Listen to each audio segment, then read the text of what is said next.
এতগুলা জিনিস যদি ফ্রিতে পাওয়া যায় তাহলে কেমন লাগবে? হ্যাঁ, আমি ঠিকই বলছি, ভুল কিছু না। এসব উপহার আমি ফ্রিতে পেয়েছি, তাই তোমাদের সাথে এক এক করে সব কিছু শেয়ার করে নিব। চলো ফ্রিতে পাওয়া উপহারগুলো তোমাদেরকে খুলে দেখাই।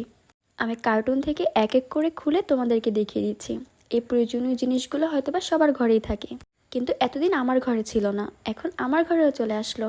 প্রতিটা মেয়েরই স্বপ্ন থাকে তার ঘরে রান্নার প্রয়োজনীয় সকল জিনিস থাকবে, আর আমার শখটা আমি ফ্রিতেই পূরণ করে ফেললাম। প্রতিটা জিনিসই কিন্তু নতুন ছিল, একবারও ব্যবহার করা হয়নি। ব্যবহার করার আগেই তোমাদের সাথে খুলে দেখিয়ে দিলাম।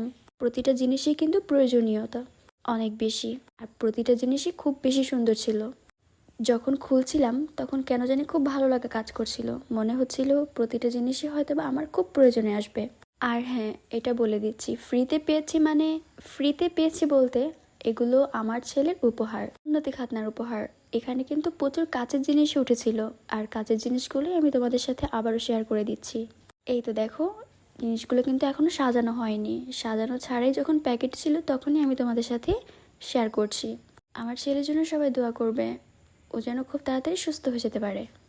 কাচের জিনিস থেকে ইলেকট্রিক জিনিসগুলো অনেক বেশি সুন্দর ছিল, প্রতিটা জিনিসই খুব সুন্দর। আর যে হাঁড়ি পাতিলগুলো দেখছো, এগুলো হচ্ছে ট্রেডিশনাল উপহার। যদি কাচের জিনিসগুলো আর ইলেকট্রিক জিনিসগুলো যদি না উঠতো, এই হাঁড়ি পাতিলগুলো উঠবেই উঠবে। লাস্টে দেখাবো গুরুত্বপূর্ণ উপহারটি। এই তো চলে আসলাম গুরুত্বপূর্ণ উপহারটি নিয়ে। এটা আমার ছেলের নানু ভাই তাকে দিয়েছে। ভিডিওটি তোমাদের কাছে কেমন লেগেছে জানাবে কমেন্ট বক্সে। Thank you.